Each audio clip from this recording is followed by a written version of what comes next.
way. You have to see. All right. Yeah, no. This is the free response review for the economics test. I'm going to go to the 2004 free response section. I think it's got a good set of questions for us to review with. If you want to get to it on your own, remember, go to Google, type in AP Central.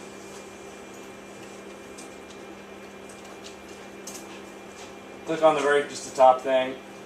All right, our goal is to find macroeconomics and then find the 2004 test. So I'm going to go to the courses, course home pages, macroeconomics.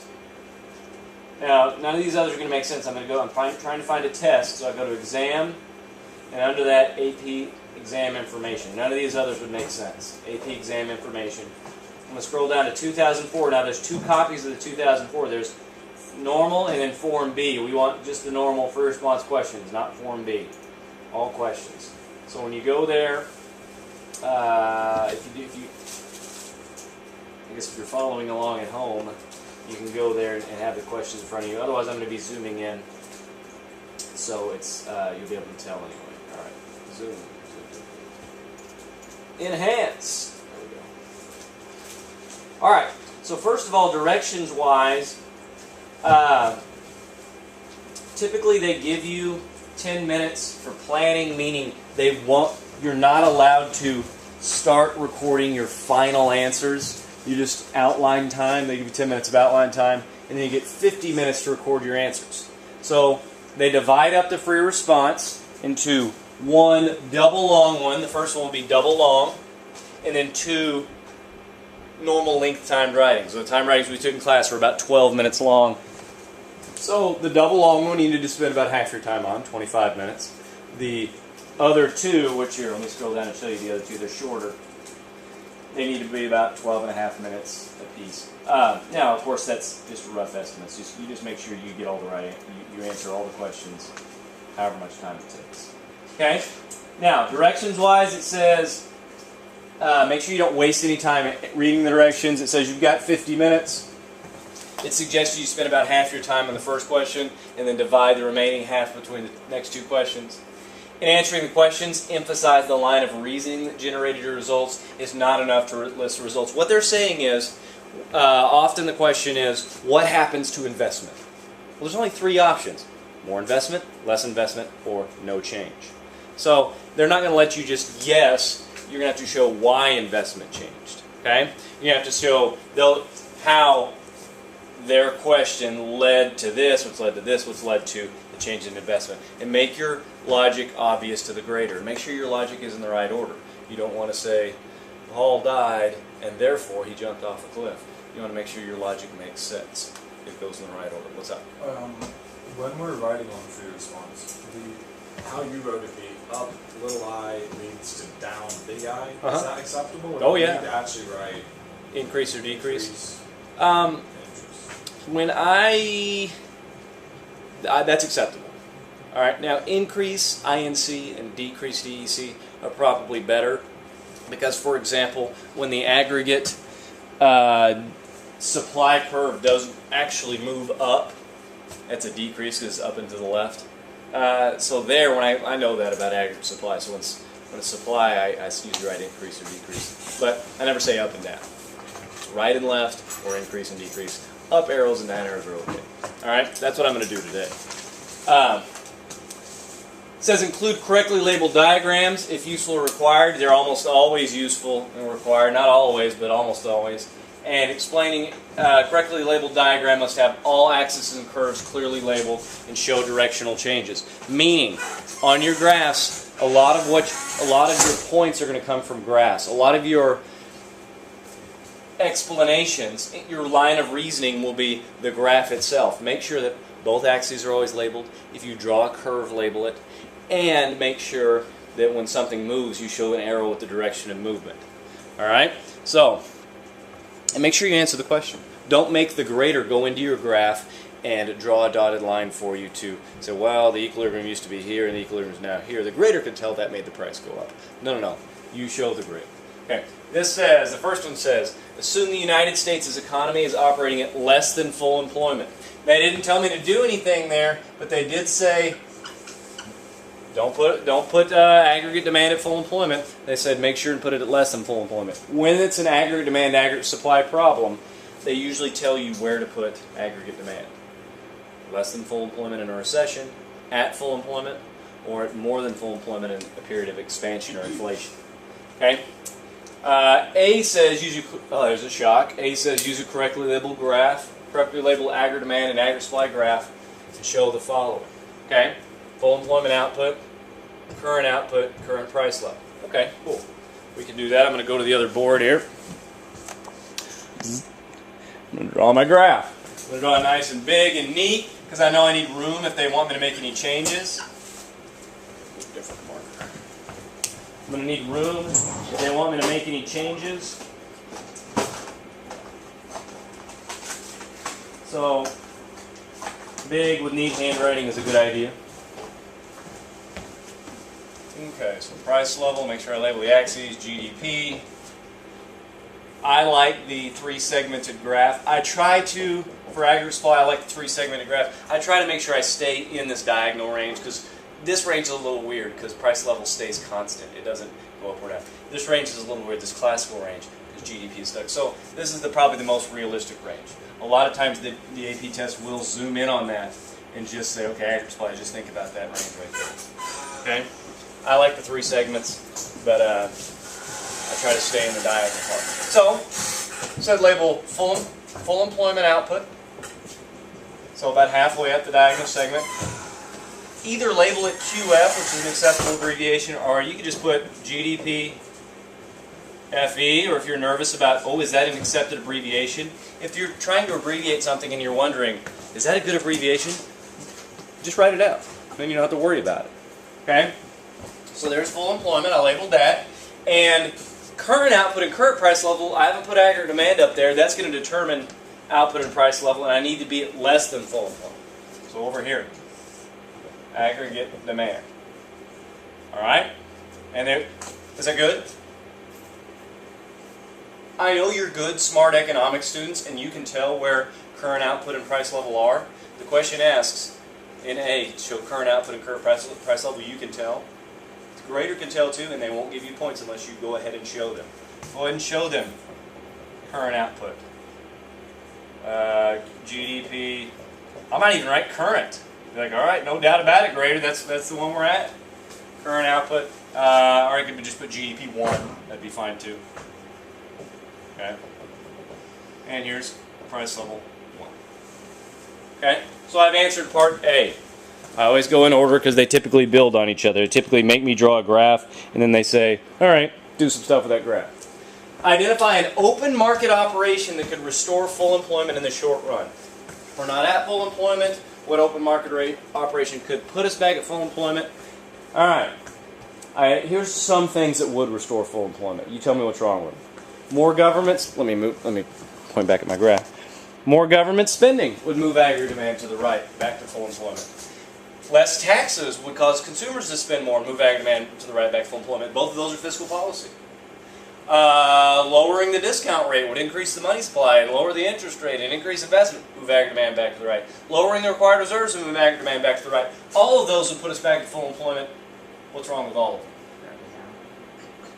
What? No, what makes them the wrong answer? No, tell me about problems with what makes them the wrong answer. It said which open market operations. And that answer is always either buy bonds or sell bonds. So we have to decide between those two. Well, to go back to full employment here, I need expansion. So I need an expansionary open market operation. I had to stop down here and think to myself, don't try to memorize, just think, okay, I need to increase the money supply to be expansionary. I need the money to be in the banks. I need it to be in people's pockets. If it's at the Fed, it doesn't count as in the money supply, so that will increase the money supply. I need the money to flow away from the Fed into the banks. All right? Well, if the Fed is doing the buying or the selling, which one would cause the money to flow away and the bonds to flow in?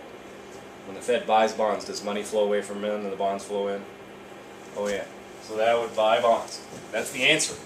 There's nothing else to it. You don't have to write a paragraph with an opening, a hook, a quote from Shakespeare or anything like that, put bye-bye. Alright? C. Oh, yeah, I just answered A right here, so I'm going to put A. And there's where I answered B. I'm going to make sure the grader knows which question I'm answering. Overall, this is number 1. Alright? C says, using a correctly labeled graph of the money market, show how the open market operations you just identified affects the interest rate in the short run. Oh, okay. I can draw the money market. Quantity of money. Capital M, by the way. Fed sets the supply of money, so it's vertical. The demand for money, don't move it unless they give you a reason to. And this is the interest rate. They didn't ask nominal or real interest rate, but as a reminder, this is the nominal interest rate. Remember, M and N go next to each other in the alphabet. Nominal interest rate. Okay. Show how the open market operation in Part B affects the interest rate in the short run. Less expansionary. Supply of money would move to the right. Now, am I good? The grader can't give me credit because I haven't shown what happens to the interest rate. You may be thinking an economics grader will know that the dotted lines used to be here, and they're here, and they'll draw them for me. No, they won't. There, now you've gotten credit. You could even write out to the side, the interest rate would fall. The interest rate would decrease. But they're going to give you credit for that. Alright? Explain how the interest rate change you identified in Part C will affect aggregate demand. What is the connection between little I, which just fell, and our aggregate demand curve? This is the tattoo I pretend to have because it keeps coming up.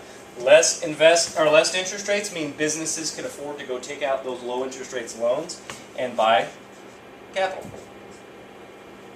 Alright, which they may make me show it. They didn't say to show it yet, did they? No, they didn't make me show it yet, so I'm just going to put an increase in aggregate demand. But the very next one, D, oh, this is D. I need a label. There's D. You guys won't be constricted by the board. You'll have unlimited paper. So you just keep working your way down. All right, the very next one now says, E, show on the graph that you've already drawn. You can redraw if you want, but I don't know if that's useful. Show on the graph you've already drawn in Part A how the change in the interest rate you identified will affect output and price level. Well, it'll move aggregate demand to the right. To the right. I don't know if it'll go all the way back to full employment or not. That'd be nice if it did. And it would make, is that good? Obviously not, you got to show the dotted lines. They asked what happened to output. Output moved to the right. Price level moved up. Let's go with EL2. Okay. Oh, that's where I answered E, so I might want to go in here and say this is also E. So the grader knows this is Part A where I drew it, and then Part E where I showed a change. Okay. The final one, and usually the last one, is often the most challenging. Sometimes it's the easiest. Sometimes, I mean, I'm not kidding. Sometimes they just throw in an easy one on the end. Sometimes it's the most challenging. So you shouldn't be bothered if the final one takes you a little bit. If you don't know what to put and you're like, holy smokes, I'm using too much time thinking about this. I'm going to move on. Leave a big chunk of space so you can answer Part F at the end when within your extra time and go on. But I think we can answer it. It says, let's say that instead of the open market or operation in Part B, no policy action is taken to address the problem, the unemployment problem, with flexible wages and prices. So there's a clue. All right. Let me point back at my question here. There's at least some clue about where I'm headed. Flexible wages and prices. Explain how each of the following will eventually change. There's another clue of the same thing. What are they hinting at here? They're hinting at the government's not going to do anything and they're going to wait eventually for the long run. Long run questions are not the easiest ones. That's why they're at the end here. Okay? Something's going to happen to short run aggregate supply eventually, and then to output and price level. Now let me say this. Let's say you didn't know. Okay? Let's say you're sitting there and you're going, I have no idea. I remember kind of, but it's been a long time. This is one of the hardest topics. But let's say you're saying to yourself, if only I knew what would happen to aggregate supply. I can show it moving and show what happens to output and price level. Is it a good idea to just say, okay, I don't know what happens to aggregate supply. Let me make something up. And just make something up. Be like, I don't know, aggregate supply increases. And then show aggregate supply increase, dotted lines. Because dotted lines then show output and price level and you're good, right? Yeah, so guess on this one so you have something to put on this second one. All right? But I think we can actually figure out what happens. This is one of the most, I've looked at this whole time writing, and this is the most challenging question. This whole entire free response, including the other two questions. So let me erase. Because I already did some stuff to my graph in part A, I'm probably going to reset with a new graph. Nice and big, GDP, they call it output, price level, aggregate supply. Now I'm thinking short run, so I'm going to put SRR. I could put SRAS if I want to. Remember the economy was below. That looks confusing. So there we go. Below QF. Here's GDP 1. Here's PL1. Exactly the same place we started a while ago when the Fed used the open market operation. But instead, this time, they're not going to do anything. They're going to take no action and wait for flexible prices and wages. By the way, it always makes sense to me, but students tend to mess it up. When are prices and wages flexible? Short run or long run? Long run. It's long run because it takes them time to change. Flexible means change. It takes wages a long time to change because people have to wait on their contracts to run out and renegotiate. All right? It takes prices a while to change. Walmart has to go around and tell one of their lackeys, "Hey, go change all those price things." It'll take them a while, right? All right. There's a lot of reasons that it takes prices and wages a long time to become flexible. In the short run, they're stuck. They're fixed. So, short run's not enough time to figure out that the prices need to be changed and then go change them. Short run's not enough time to figure out that your wages need to be more, or your employer to say to you your wages need to be less, and to renegotiate your contract. The long run is when flexible prices and wages come up. All right. So here is what would happen. The order is always prices cause wages. It goes in that order. They list them in that order. Prices and wages. Prices do something to wages, and wages are determined in aggregate supply. More on that in a second. But I know I'm headed towards aggregate supply, so I am thinking to myself, what are the determinants of aggregate supply? And all of them have to do with production costs. The cost of producing. Well, there's 4 things you use to produce. 4 resources: land, labor, capital, and entrepreneurship. The costs of those are rent for land, wages for labor. So wage is a cost of production. All right? So I know I'm going to get to wages eventually and be like, okay, wages change, that's a cost of production, and that shifts aggregate supply, because they want to know what happens to aggregate supply. All right, so here we go. Right now, prices are doing what? Are prices climbing, or are they, I don't know if I would say they're falling, but prices are low, right? Prices are not rising very fast. So I might say just low prices. You could even say falling prices and be okay. Or you could say, all right, the low price level, and then I would tell the grader, I'm referring to PL1, and what I'm about to say is a way of saying business is bad. The low price level and low GDP cause employers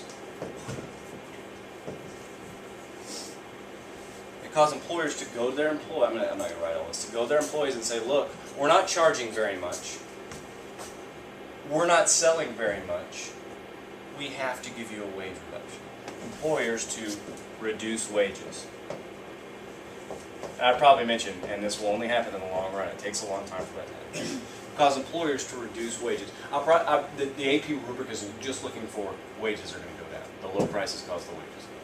That's what they're looking for. Now I've got a more complete explanation. Because they're selling less and at lower prices, and they go to their employees and say, you've got to take a wage cut. Why? And then you don't have to write this, but remember, the employee is not going to say, to heck with this job. I quit. I'll go find another job. Why can't this employee just go find another job? No jobs. There's very few jobs. There's high unemployment right now. Right? There's not enough jobs for everybody. And he's paying lower prices in general. This is aggregate. This is not just at his store. He's paying lower prices in general too, so he could probably take a wage cut and keep his real wages the same. So the employee says, okay, so wages go down, and this increases aggregate supply. Notice for aggregate supply I didn't put an up arrow because up is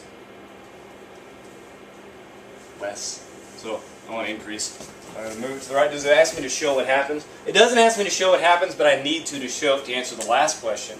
So there I've answered, or F. And that's number 1. And then number 2, I'm going to answer up there by showing the increase in aggregate supply. Short prime, and that causes prices to fall even further, or inflation to be even lower, and increases GDP. Now, I might have shown it going all the way to full employment, or I might have just shown it moving to the right from clear. GDP 1 to GDP 2. Arrow. Notice, all of mine have double indicators to the greater on what's going on. An arrow and up here a prime.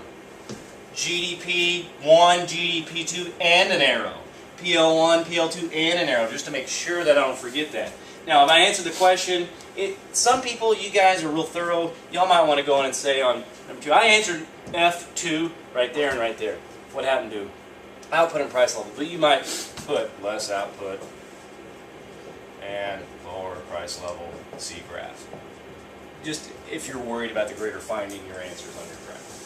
Alright, the grader will find them, but that's a good idea too. Is it more output? Yeah, it is more output. You're right. By being thorough, I almost lost myself. All right, let's go on to question number 2. So that took me about 25 minutes, and I had to talk through it. You won't be doing any talking, so you should be okay. The time deal is a little overrated. I think you're going to have... Don't go real slow and be too thorough, but answer the questions, answer them completely, and then move on. I think you're going to find that you have plenty of time, especially with that plenty of time. All right, number 2 says,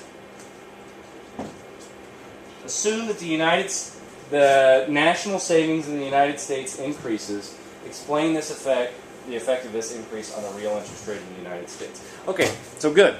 I'm okay here. I see real interest rate, and I think I know a graph with real interest rate on there, and it involves savers. So, all right, which graph has the real interest rate on one of the axes and involves savers? What? Loanable funds market. Not the money market, that has the nominal interest rate. The loanable funds market though. So I'm on number 2. I'm on A. Explain the effect of the increase in real... Explain what would happen with more national savings to the real interest rate. So I would draw a loanable funds market. Quantity of loanable funds. When in doubt, if you forget what goes on this axis, it's almost always quantity, right? GDP for aggregate demand, aggregate supply, but you can put a Q there, it'd still be okay. There's the interest rate. They specifically asked about the real interest rate. Demand is downward sloping. This is a normal supply curve. It's upward sloping. And so this is the market for, and I'm going to write on there, loanable funds. All right? Who demands loanable funds? Who says, I want some loans? Borrowers. That D doesn't stand for borrowers, but it might be a good idea to be like, okay, this borrowers demand funds. But this isn't a change in borrowing. This is a change in savings. Well, who supplies loans? I go to the bank when I want a loan and I say, hey, can I borrow $10,000 to buy a car? Right? They have $10,000 there. It's magic. But it's not because the banks are so rich. It's because the bank has $10,000 that they got from other people who didn't go to the money and say, I want a loan. They went to the money and say, I have a bunch of extra money. Can I put it in the bank and earn interest? What are they called? Savers. That S doesn't stand for savers. It stands for supply, but they are the suppliers of loanable funds. They are the reason the bank has lots of money. All right? So there's more savings. So increase the supply of loanable funds. If you want to write a sentence down here that says savers supply loanable funds, so more savings is an increase in supply. I kind of did that. I said supply is from savers, and I increased. Right? Either one is fine. I would probably write that sentence. All right? But I haven't answered the question yet. It says show what happens to the real interest rate. Right? It used to be here. I1. Now it's here. I2. Now have I answered the question? Oh, and I might write a sentence. The interest rate falls. All right. B says, suppose the real interest rate in the rest of the world remained unchanged. Okay, yeah. They were talking about the United States having extra savings. So this is the loanable funds market for the United States. In the rest of the world, the interest rate's the same. All right. 2 tasks. So I kind of tell what they're going to do. to be a net export effect problem. Because I read it this morning. And interest rates that are different in one country than in another cause money to start flowing and being exchanged for currencies, and imports and exports to change. We'll see. Explain the effect of the real interest rate change in the United States you identified in Part A. So, Part A, number 1, that happened. What is that going to do to the demand for the United States dollar in the foreign exchange market?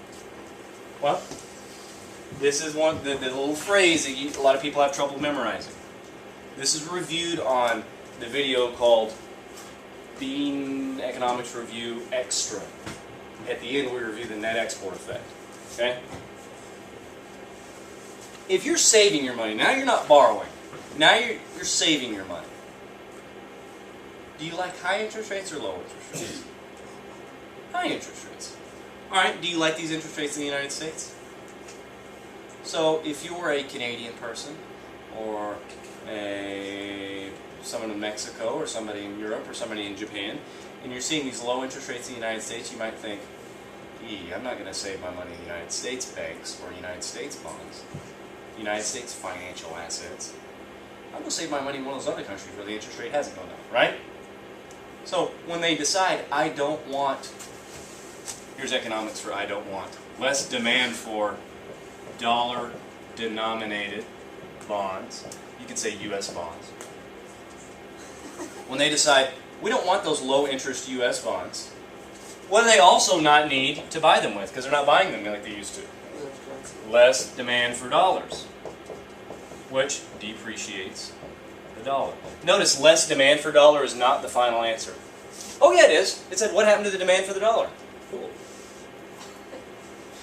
So there's the answer to I. And it's number 1. And then it says, as a result of the effect you identified in 1, what will happen to the international value of the United States dollar? It will depreciate. Okay, so I answered both of those. There's the answer to double I. I might, just because I'm moving pretty quickly here, and they asked about this one, and they asked about this one, I might just draw a quick graph of the dollar and the demand for the dollar, and the supply of the dollar, and the quantity of the dollar. And I don't know what currencies we're comparing to, so I could put yen per dollar or euros per dollar. I'm just going to put price of the dollar. Show the demand increase. Decrease? Show the demand decrease, and show the depreciation of the dollar over here. I might just throw that right there. Maybe in parentheses, be like, hey, that's what happened. Just so the grader is sure that I'm a master of understanding why less demand is the depreciated dollar. Alright, C says, given your answer in part B, alright, what happens to imports and exports? Well, this is an export effect, dudes. C, a depreciated dollar, means, I write it in this order, exports. Oh, they put imports first. I better tell what happens to imports. What does it do to imports? And then, so that's number I, and then double I says, what is a depreciated dollar due to exports? By the way, if you got the other part wrong, and you thought it was an appreciated dollar, that's okay too. You'll miss that part, but you can get this part right still. So I've got weak dollars. You can put weak instead of depreciated if you want. I've got weaker dollars. Now I have to think to myself, who buys imports? Do I buy imports from Japan, or do they buy them from me? I buy imports. Alright? Things that are imported from other countries are bought by Americans. Alright? So now my weak dollars means I can buy less imports. And I might even write that. Weak dollars buy less foreign currency. You could say yen or euros if you want to. Less foreign currency, and therefore less imports. Therefore should not have an E on the end, but it does, and it bothers me that way. Alright? Depreciated dollar. Now, I don't buy exports. Though exports are shipped to other countries, they buy them, and their country is now comparatively stronger. So they could buy, their currency is now comparatively stronger, they could buy more of our weak dollars and more of our exports. And then I would write a sentence that said, strong foreign currencies. My handwriting, I'm trying to go fast. Current currencies buy more weak dollars, and therefore, if it's a weird E on the end, more U.S. exports. So that way I'm sure I explained how this caused this and how this caused this. Okay? Cool. All right, now number 3. I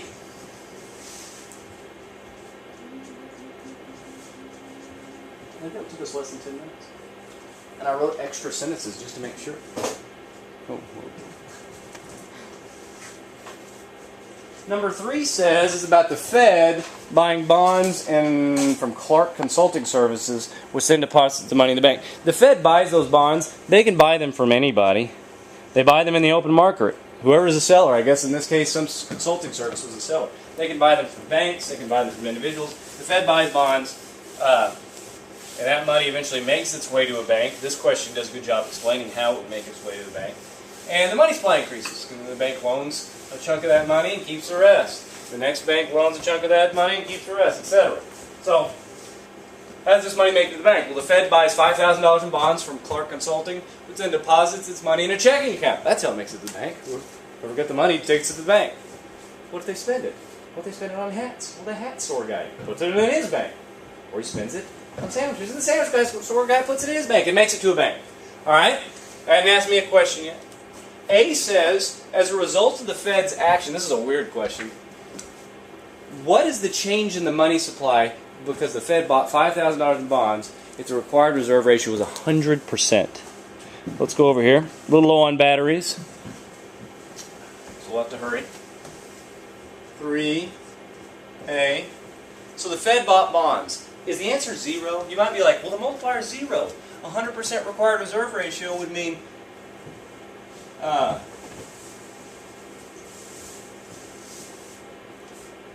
multiplier is 1, isn't it? Yeah, the multiplier is 1 over the required reserve ratio, which is 1. 1 over 1 is 1. Alright? Remember, like the multiplier is 1, so what does that $5,000 do to the money supply? Increase it by $5,000. Did that $5,000 count when the Fed had it? Did that $5,000? No. But when the Fed bought something from bonds from the consulting company, now it counts. So the supply of money went up $5,000. I wouldn't even need this. This was just for teaching purposes. Went up by $5,000. Now, they deposit it in their bank. That doesn't change the money supply because it goes from cash to a checkable deposit. It just changed form, but not the amount of the money supply. What does that bank have to do with that entire $5,000? They've got to keep it all. They can't loan it. Loans create money. And I might even write 100, maybe in parentheses, 100% required reserves means no loans. I might write that just to be thorough. But you wouldn't have to. There's the answer. That's a good enough answer. There's no explanation required. All right. B. B says, if the required reserve ratio is now 10%, calculate the max this bank could loan from another deposit. Well, that's easy. Now, a lot of people make this mistake. That's the easiest question on this whole test so far. What's the maximum amount this bank could loan? Here's what people do. They're like, oh, 10%, that's easy. $5,000 times 10%, so 0.1, is $500. And they circle that and they're done. No, that's how much they have to keep, how much they can loan. They can loan $4,500. Now I'm going to circle that as my answer. Okay? So that's I. B double I, or B2, is the maximum increase in the money supply of the Fed from the Federal Reserve's purchase of bonds. When they say, okay, now it's the maximum increase in the total money supply, they want the multiplier. The way that they indicate we want you to use the multiplier is they'll say the maximum total, or they'll say the system. The banking, how much can the banking system create? Well, the AP test is trying to make you make a decision here. Let's figure out the multiplier. Money multiplier is 1 over R. In this case, it's 1 over 0.1, 1 over a tenth. In this case, it's 10. So there's the multiplier. They're going to make you make a decision. Should I multiply $5,000 times 10 or 4,500 times 10? Okay? Well, It really doesn't matter as long as you're thinking straight. It says, as a result of the Fed purchasing the bond, not as a result of this loan. As a result of the first thing that happened, the Fed bought a bond. Well, when the Fed bought a bond, that's not them making a deposit at the bank. That entire $5,000 is now new in the money supply, and all of it gets multiplied. So you can think of it like that. You can be like, well, all right, $5,000 of new money from the Fed's purchase times 10 is $50,000. And I need to say that's an increase. All right, because this works both ways. The multiplier works decrease as well, so I need to indicate it's a decrease. Or you could have said this. Let's say you said, well, I wanted to think about this loan from this first bank. You're like, okay, well, $4,500 times 10 is $450,000. Oh, that's not. Sweet, that's not. $45,000. You're like, well, that's a different answer, but I'm not done yet. That's new money created by the loan. You have to keep in mind the Fed also started the whole process with a new $5,000. All right, so yeah, new loans would be $4,500 times 10 plus the Fed's original $5,000. All right, either one is fine. I think the first answer is the easiest. Just to say, okay, the first thing that happened was Fed said $5,000 of new money in the system multiplied times 10 is $50,000. Okay. Let's go on to C. If banks keep some of the... this is a great question. What happens if banks keep... It says if banks keep some of the money as excess reserves, how will this influence the change in the money supply determined in Part B? Explain. You can't put a number on this because they didn't tell you how much the banks are going to keep. But if banks do keep some excess that they didn't have to, remember reserves are a leakage. Excess reserves are leakage. Another way to say it is like this. The multiplier process that took 5,000 and made it 50,000 is this. $5,000 deposit, some of it is held as reserves, the rest is loan and new money is created. That money's deposited, the rest, some is held as reserve, the rest is loan to someone who puts it in their checking account. Alright, so the multiplier process involves deposit, loan, deposit, loan, deposit, loan. And if either of those two steps is messed up, the multiplier process is going to be weakened. There's going to be a leakage. So what would happen to the change in the money supply if banks leaked more? If they held more back? If the multiplier is deposit, loan, deposit, loan, deposit, loan, and they decided not to loan as much, what would you say? The growth in the money supply would be smaller, right? You don't know how much. You could put the growth in the money supply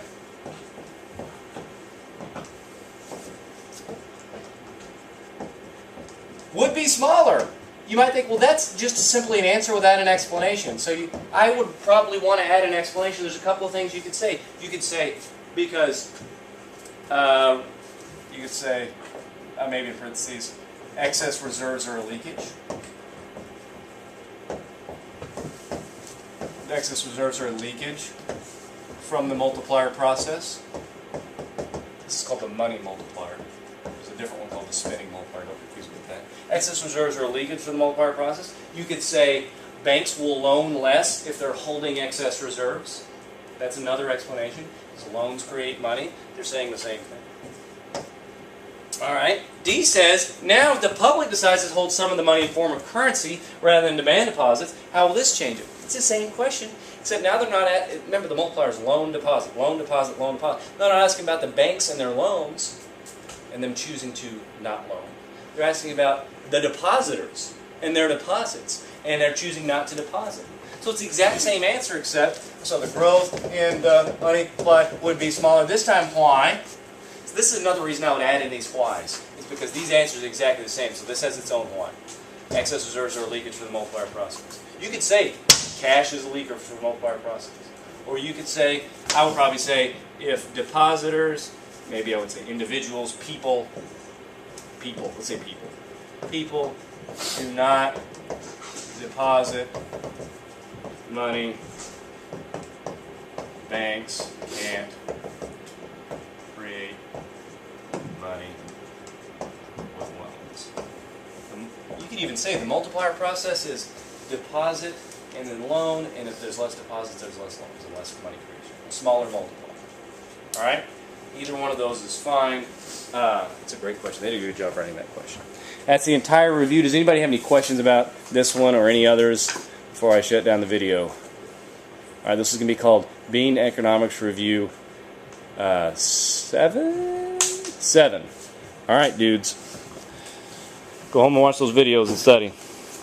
Can we show the 7.5 mark? I'm spent.